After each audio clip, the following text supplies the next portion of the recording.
no mentirás.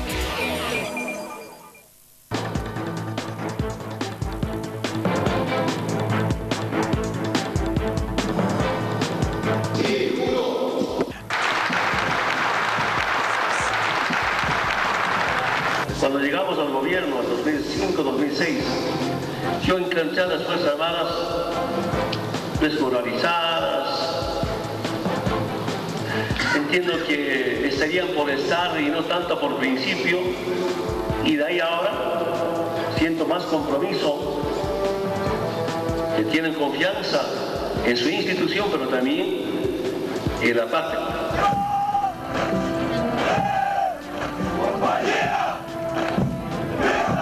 Unas Fuerzas Armadas que profundizan los principios nacionalistas, anticapitalistas, antiimperialistas.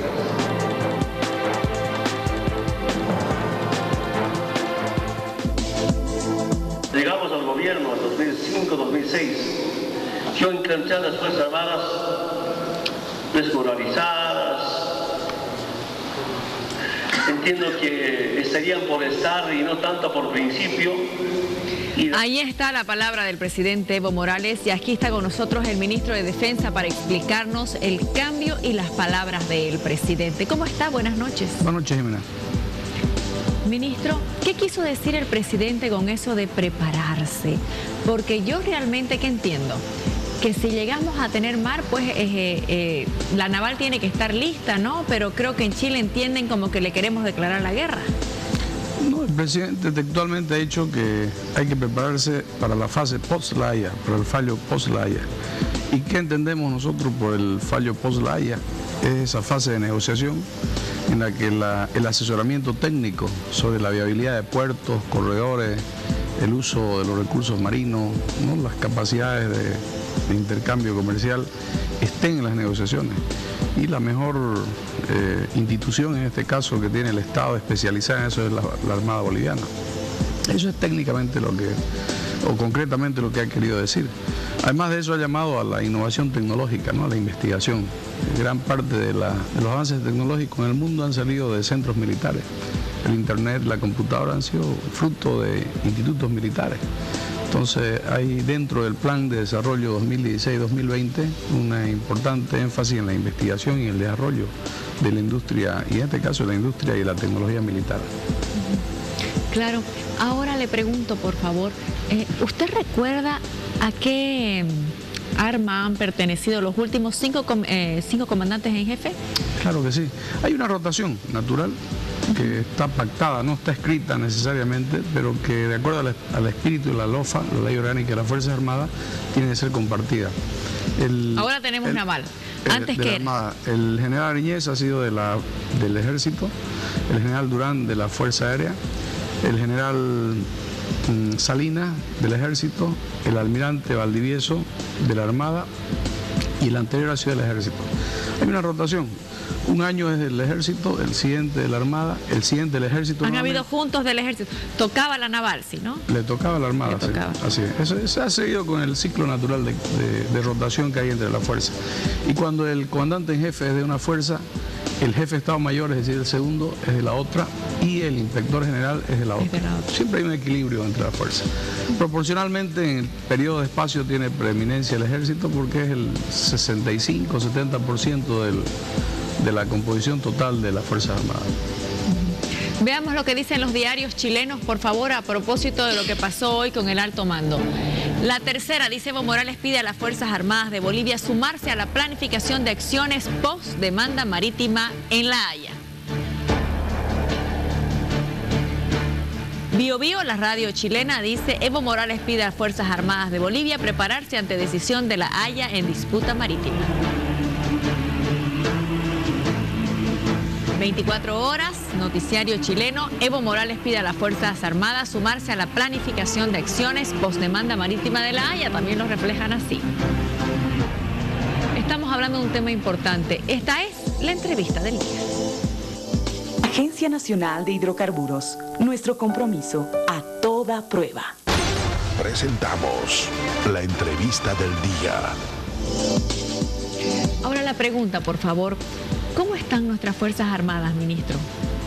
Depende en qué sentido se haga la pregunta. En el sentido moral, espiritual, lo decía el presidente en su discurso, están fortalecidas, están con un alto espíritu.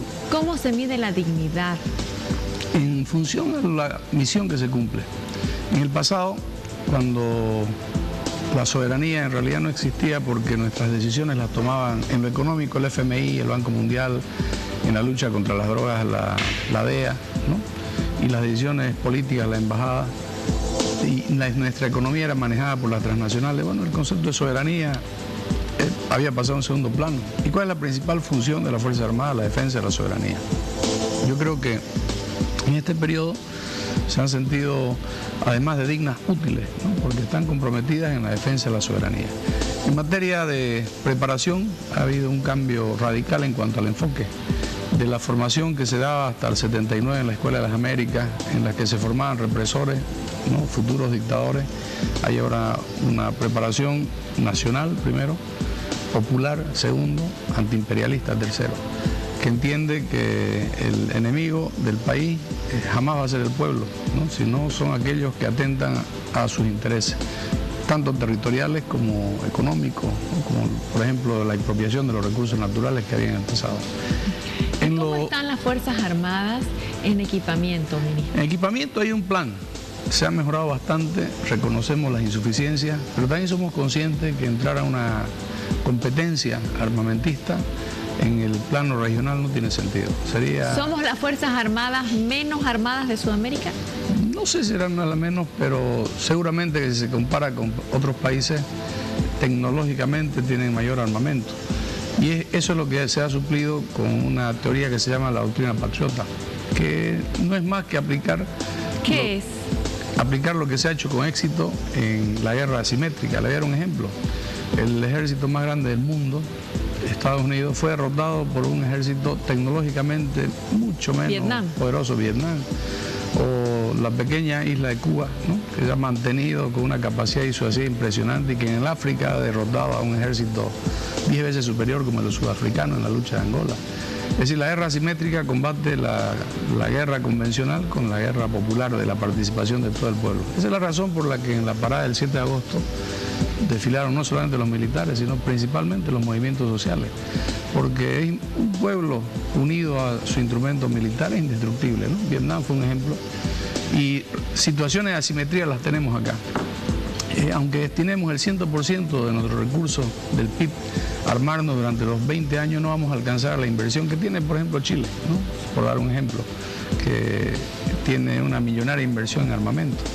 Pero ya en un plano de disuasión, en un plano de una defensa efectiva, una combinación de guerra irregular con la guerra convencional, sí puede ser muy efectiva. Bueno, Vietnam le ganó a Estados Unidos, dice el ministro de Defensa. ¿Esto es como un paralelo, que Chile es poderoso y Bolivia no tanto militarmente? No lo podemos negar, ¿no? Si nos podemos comparar solamente en el número de blindados, usted se da cuenta de la diferencia que hay, ¿no? O en la cantidad de aviones. Bueno, cada uno de esos aviones cuesta 150 millones de dólares. Y somos un país que tiene muchos desafíos en materia social, en materia de salud, de educación, como para entrar en una competencia armamentista. Entonces hay que buscar una forma efectiva de defender la integridad sin tener que destinar todos los recursos a la compra de armamentos. Lo que no quiere decir que no estamos comprando armamentos. Se ha comprado, se ha venido comprando, se seguirá comprando, pero en la medida que lo permita nuestro plan de desarrollo. Ahora le pregunto, ministro, salarialmente, ¿cómo están las Fuerzas Armadas? Tiene un nivel aceptable, no es el que tienen posiblemente los vecinos. No, si usted compara, bueno, en cualquier sector, ¿no? El ingreso del sector público con algunos países vecinos no tiene parangón, pero son aceptables, ¿no? A las condiciones que tiene. Hay sí mucha distorsión. Se ha hablado de los bonos, por ejemplo, pero no se dice que el sueldo básico de un general después de 35 años es 5.000 bolivianos. Y lo que sí le permite compensar es el bono de antigüedad, ¿no? Y los títulos académicos que va obteniendo que le dan derecho también a otros bonos. Con eso llegan a ganar al final de su carrera algo que gana un viceministro, por ejemplo. ¿Algo que gana un viceministro? Al final de su carrera, después de 35 años. Estamos hablando de 17.000, 16.000 bolivianos, pero estamos hablando de 35 años de servicio continuo. Bueno, ahora le pregunto, ministro, ¿qué pasa con la carrera militar? ¿Ha tenido un cambio? ¿Cambios en qué sentido, perdón? Cambios en la currícula, en lo que se les enseña, el tema de la educación. Profundamente, y lo decía el presidente también ahora en su discurso.